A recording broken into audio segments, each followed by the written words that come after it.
All right, everybody, get ready for another deep dive. You guys sent in a ton of interesting stuff this week, all about the U.S. economy. Seriously, it's like you're reading my mind. And it's a really interesting time for the U.S. economy. Hmm. We've got some good news, some not so good news, and even a bit of global trauma sprinkled in. Should be a fun one. Okay, so let's jump right in. A bunch of the articles you sent are all about jobs, like 254,000 new jobs added last month, and unemployment's down to 4.1%. It's got to be a good thing, right? Yeah, at first glance, it definitely seems like a win. When unemployment's low, it usually means the economy's in decent shape, people are working, making money, spending money.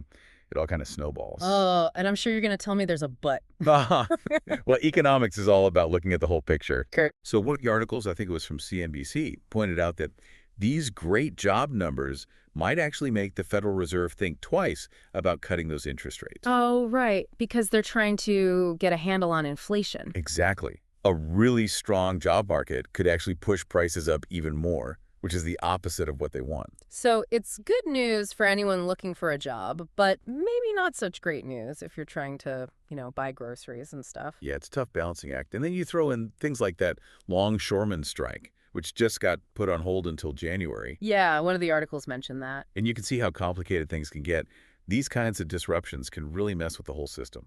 And speaking of messing with the system, a lot of your sources seem to be talking about how expensive everything is, especially at the grocery store. What's the deal with that? Well, it all ties back to that thing we were just talking about, inflation.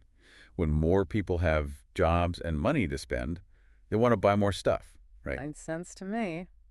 But if the supply of that stuff doesn't increase at the same rate, then prices go up. It's just basic supply and demand. Right, Econ 101. But it sounds like this is hitting people pretty hard, like in their everyday lives. Oh, yeah, it's one thing to talk about inflation as a concept, but it's a whole other thing when you're at the grocery store and you're like, wait, how much are eggs now? Okay, so let's talk about a specific place where some really interesting economic stuff is happening.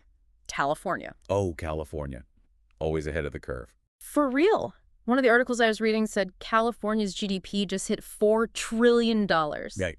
Like, that's insane, right? It's huge. I mean, if California was its own country, that would make it the fourth largest economy in the entire world. Seriously. Wild. Right. And they're also known for trying some pretty bold policies, like that $20 minimum wage for fast food workers. Yeah, that one's been all over the news, and it's sparking a lot of debate, as you can imagine. Some people are worried it's going to lead to job losses, while others say it's about time fast food workers got a raise. It's a tough one, for sure. And then there's that whole thing about banning sell-by and best-before dates on food to try and reduce waste. Right. I mean, it's definitely an interesting approach to a huge problem. We'll have to see how it actually plays out. It just goes to show that economics isn't just some abstract thing. It really does affect every part of our lives. And that reminds me about another big story from the articles you sent, that longshoreman strike. Even though it's on pause right now, it just shows how much power those workers have. Yeah, ports are like the heart of global trade, right? Totally. When they shut down, even for a little bit, it causes all sorts of problems. Delays, shortages, you name it. And those problems eventually trickle down to, well, everyone. Exactly. And it's not just about wages or anything like that. This strike, it feels like it's about bigger things, Yeah. Automation, the future of work. Oh, absolutely. It's like this perfect example of how people are feeling about technology changing the workforce. Right. On the one hand, you've got these super efficient ports with robots and self-driving everything. But on the other hand, you have to think about the people who might lose their jobs because of that technology. It's a tough situation, no doubt. Speaking of tough situations, some of your other articles really made me think about what's happening with the global economy, too. Like that whole thing with the EU thinking about putting tariffs on electric vehicles from China. Oh, yeah, that's a big one. It's like every country is playing this high-stakes game of economic chess. For real. And they all want to protect their own industries and their own workers, even if it means things get a little tense between countries. Yeah, and then there's Russia, getting all chummy with India on the energy front. It makes sense, I guess, if you think about it. Oh, totally. It's classic geopolitics. Mm. Russia needs to sell its energy somewhere, especially with all those sanctions against them.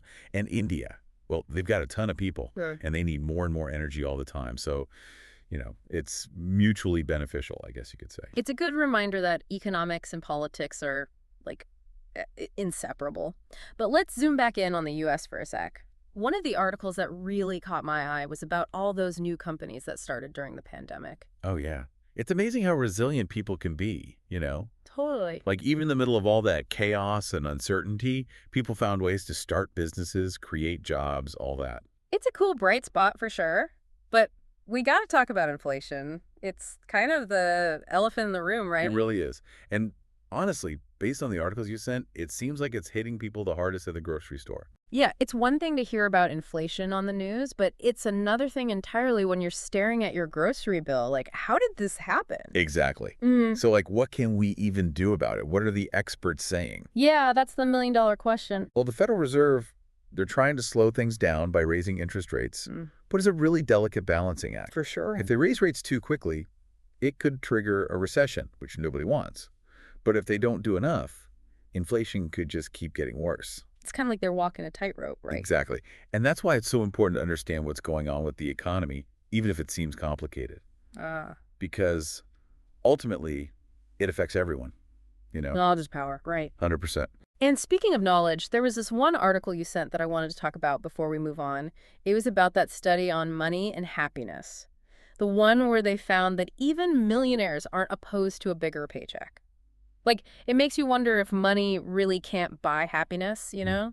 Right. You'd think at some point, having more money wouldn't really change how happy you are. But this study seems to suggest that it does, at least a little. So interesting. It's a good reminder that economics isn't just about numbers and graphs. It's really about people and their lives and even their happiness. It's about the things that matter. Yeah, exactly. And you know what else is complicated? This whole sell-by and best-before debate. California banning those labels is definitely going to have some interesting consequences. Oh, yeah. It's such a California thing to do. Go big or go home. Right.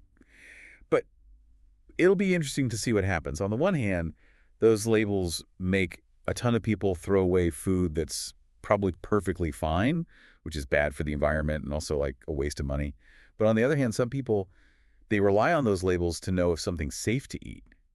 So it's a tough one. I know. It's like, are we ready to trust our senses again when it comes to food? It feels like we've been trained to just look at the date. It's true.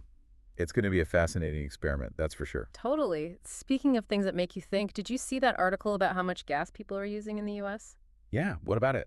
Well, with everyone going on these big road trips and gas prices being kind of all over the place, you'd think people would be using less of it. Makes sense. But the article said gas consumption is actually down. Oh, wow. Really? Yeah. It seems like all those fuel-efficient cars and electric cars and stuff are actually starting to make a difference. Wow.